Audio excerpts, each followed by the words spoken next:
Hey everybody, Mystery707 here, and today we are replicating the water from this concept art. Specifically this one. I just like the detail with the foam, and I just thought, the whole composition of the shot looked nice. So yeah, I ended up with this as the result.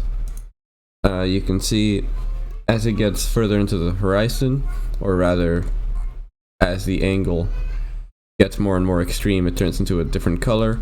It has this nice foam all over it, and it is tiling right now, but we can just ignore that. Yeah, overall I think it looks pretty nice, and let's just get to replicating it.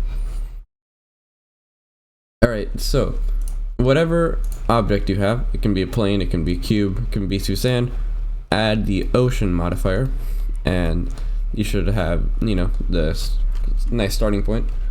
I'm going to set my resolution to 15. I just like all the detail that brings. And if we drop down this waves menu, we can make the ocean a bit more still, because it's like a very calm ocean. It's already very set. I don't imagine there's much movement on that ocean. So yeah, I'm just gonna make it relatively still like this, and let's hop into shading and do some basic setup. Yep. Alright, let's make this a sun lamp with like 7 strength, maybe a slight yellowish tint. Alright. Add an environment texture, and we want a pretty cartoony sky. And what I did for mine is I just kind of took it from the Inkopolis Square textures, just the environment. Thing looks pretty good in this context. Gonna set that like that. And I actually don't want it to have this green tint. I think that looks a bit weird. So with a mix RGB node, I'm gonna set that to hue. And let's see, it's one of these color values. I don't remember which one. That's the one. Yep. Alright, whoa, whoops. Alright, so with the ocean object selected, we're gonna get right into it. Delete the principled BSDF and add a toon BSDF. If you're using Eevee, this isn't a node. It's a Cycles exclusive thing. So you can really just use a glossy BSDF. Although I'll show you the difference right now. So if we set this to a pretty low roughness, and for a toon BSDF, size is pretty much the equivalent of roughness. You can see as I bring it down, it's getting less and less blurry. And I'll show you the reason why I don't want to use a glossy BSDF. So let's get them to like an equivalent roughness. You can see with the glossy BSDF, as the angle gets very extreme and you turn up the roughness, it starts streaking, it starts blurring more vertically than horizontally. But this will always blur evenly, and I just like that. Plus, if we get the reflection of the sun, you can see the toon BSDF is very like harsh, whereas the glossy BSDF has this very ugly large fall off. So yeah, that's what I'm gonna do. I'm gonna copy whoa, Cortana, get out of here. No one likes you. I think that's the one. So I'm just gonna put in that nice blue color. Right. Plug that into a mix shader with an emission node. And in this one, get like a slightly greenish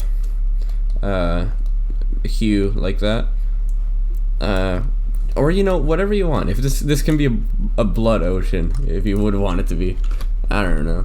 Your colors can go all over the place as long as this one's slightly darker and this one's a lot brighter.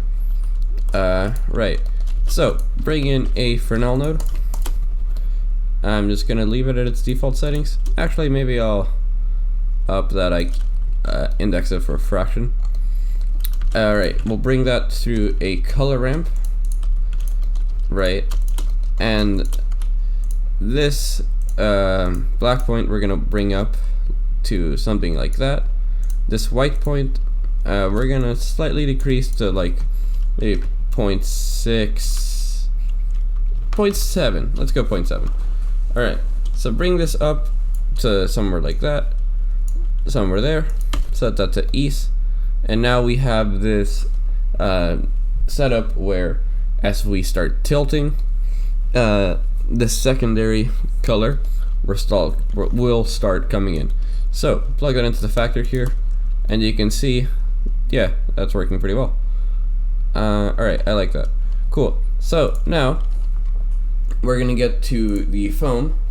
For that, we're gonna enable this foam checkbox, and right here on data layer, it's a text field. You can input whatever you want, as long as you then add an attribute node with the exact same name. Capitalization doesn't matter. So whatever you want. And now we have this nice foam setup. I'm gonna make it like -0.4. By the way, I'm gonna set the seed just to something random to get some random shape. I'm gonna just stop at one I like. I don't like that many of these. That one looks kind of nice. Nah.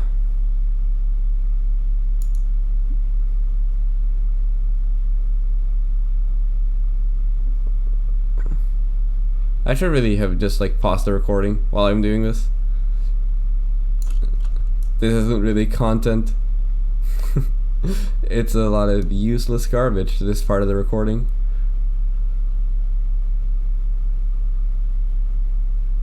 Kind of like this. Maybe I bring up the coverage a little. Yeah, alright. We're gonna bring this through a color ramp. Kind of just crunch it. So set this to like some value like that. Crunch that way in. And what we're gonna do is add an emission, duplicate this mix shader, put this into the factor, shader 2 I think, and shader 1 here. Nope, got it wrong. I'm gonna set this to like a strength of 15, and yeah, that's the foam pretty much. 15 is a little much. Yeah, I actually think that might be it, except I just remembered, this looks really ugly once you get close up, because it's actually relying on the density of the mesh. So the resolution here, you can see it gets a lot worse as the resolution gets lower. So what we want to do is bake this to an image so that we can get rid of this vertex resolution. So create a new image texture. I would not go higher than 500 on the resolution. We want it to be pretty low. I'm going to set it to like 350. Call the image foam or whatever. In fact, yes, very good. And right here in the bake settings, set the bake type to emit. And as long as this is plugged into a viewer node, an emission node, once we select this image texture, hit bake. It's gonna take a couple seconds. Right. Now that this is baked to an image, you can see if we set this to something like cubic, it can interpolate, it can blur it a little bit, it can make it a lot less jagged. You can see the difference night and day. Alright, so now that it's baked to an image texture, you can make this resolution a lot lower.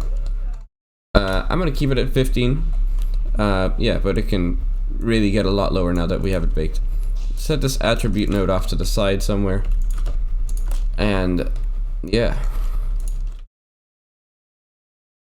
I kind of want nicer fall off on this.